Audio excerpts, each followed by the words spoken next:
Hi there. This is At Home Blonde Quarantine Edition. Stuck in our house, roots are growing out, and my salon is closed, which I'm very sad about because I would never pretend to be a stylist. Our stylists are so important, so missed right now, and I cannot wait until I can go back to my regular salon. But what do you do in the meantime? So my roots really need to be touched up. And so I'm trying a couple at-home things that I thought we could do together and see. I had a hard time finding quick blonde touch-up tutorials. So I figured we'll see together how this works. So I have a couple different things. First was this. I sent my husband to the store, so he only found one box of this. It was sold out on Amazon, sold out online. Obviously, other people have the same predicament. So this is color 9. It matches light blonde shades. The problem is there was only one box. And so when I get my roots done, I either do a partial or a full. The partial is usually like the crown and just, the roots. So that's what I was going to do. But even with that, I don't know that this tube is going to cut it. So I think I would feel safe with 2. But I don't have that option right now. So I went to eSalon and I want to do a little bit of an unboxing. This is my first experience with them and this is what I'm going to use this time around.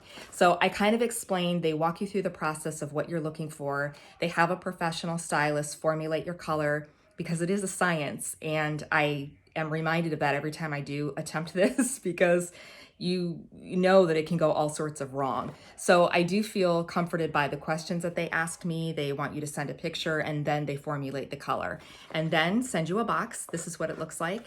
And so I just ordered the root touch up. You can order a full head of color or just the roots. So I'm just doing the roots right now. And this is, whoopsie, this is what it looks like. So you open the box and it has a little sticker where you can hang up your instructions, which I think is handy, hands-free.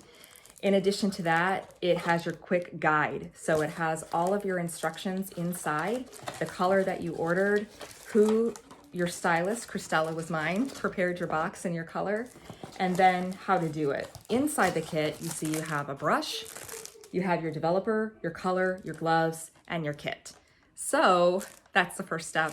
And we're gonna give it a try, see how it turns out. I have all of my items ready to go and I'll show you what I have. This is very basic, but I do have a plastic bowl. You can choose to either use the bottle or a bowl. And just a reminder, you never wanna use anything aluminum, only plastic, because of the developer. It could have a chemical reaction. And that goes for your hair clips as well. So I like the bowl and the brush because I feel like it gives me a more precise application. So I'm going to use that. When you have your box open and you go to your guide, you can see the step-by-step. It has what's in your set, your individual blend, and then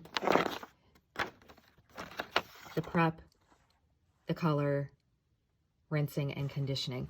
Now, I am not going to actually film the step-by-step color, but I will show you the after. I'm about to do it though. I just want to let you know what to expect when you open your box. Okay, I'm keeping it very real right now because I was not going to record this part, but I will just show you where I'm at right now. I only have one hand free. I don't have my tripod up here and I really wanted to be able to concentrate. So that's why I wasn't going to document step by step. But this is what I did for starters. I've got my hair separated in 4 sections. And again, honest, real, I do not have the clips. And I did read that in some of the kits, the clips are included. Mine, it wasn't the case. I had one. I don't know where my other one was. I used to have 2. And then I've got this, and then I just did ties.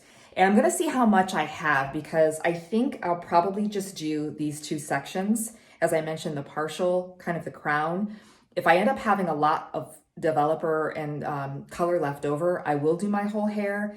I'm thinking that's probably not going to be the case though, so we'll give it a try. So I wanted to stop midway through the process to let you know that I just did the crown. So I did the front partial and I'm scared to death. I'll just be honest, because anytime I attempt something like this, I'm just so nervous because I feel like I don't know what I'm doing. But I'm watching closely. It's supposed to sit for 30 minutes and I still have a ton left in my bowl. And I'm in the process of figuring out, I think I am going to do my whole head. but I just really can't see that well back there. And of course, like a dummy, I decided to do it at night, so the lighting is not really great either. But I have so much, I don't want to waste it. I think I'm just going to do my whole head and we'll give it a try, see how it looks. Hello again. Okay, the big reveal, here we go. This is the after, and my hair has been washed. It has been styled, obviously, and I think it looks okay. I'm actually pretty excited by the eSalon experience. And just in full disclosure, I wasn't given this product. It's not an endorsement. It's just honestly something I wanted to try because I didn't find a lot of at-home blonde eSalon tutorials. So I thought that it might be helpful for somebody else too. And although I know I wasn't like super thorough with the step process, but I will say that my impression, my first time experience with eSalon is really good. It's hard to really see exactly the final finished product. It's a cloudy day, the lighting isn't great, but there is some brassiness. So there's almost kind of like a rust orange color that, depending on the light, you can see. But if I had toner or something to offset that, it would be fine. And even still, I think it's okay. And given that it's quarantine edition, we're not in the same position where we can just go and get what we would, at least right now. As I'm recording this video, we're in pretty heavy lockdown phase. And so hopefully that will change for everybody soon. But, you know, it's self-care. So I do think that taking a little bit of time and just investing that, thankfully it worked out okay. I was a little bit worried it was going to be a disaster. I think it's a really good thing. And it felt good today just to kind of wash my hair and get back to how it used to be, even though I'm not really leaving the house. So I do think that eSalon was good. I think if I had a negative takeaway, it would be that there wasn't a lot of resources for me, and maybe there is, and I just didn't see it.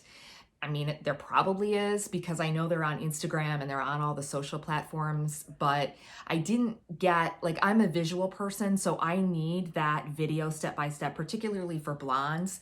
And so I think I would have liked that, but also too, if it is orange, you know, what can somebody do, or what are some quick fixes that we might have handy, since it's not so easy just to run out and do something if it doesn't turn out really good. So I think for future feedback, that's what I would offer. I hope though, honestly, if I'm being completely candid, that I can go back to my stylist when the next time rolls around that I need my hair done. But if not, I'm really pleased by this experience, and I really do like the eSalon. Maybe I can do that little Clairol box that I had and do the touch up next time. But for now, I think it was 4 stars, A+. I hope that helps. Let me know if you have any comments. Leave a note or subscribe in the feedback, and it would mean a lot if you did. Okay, take care.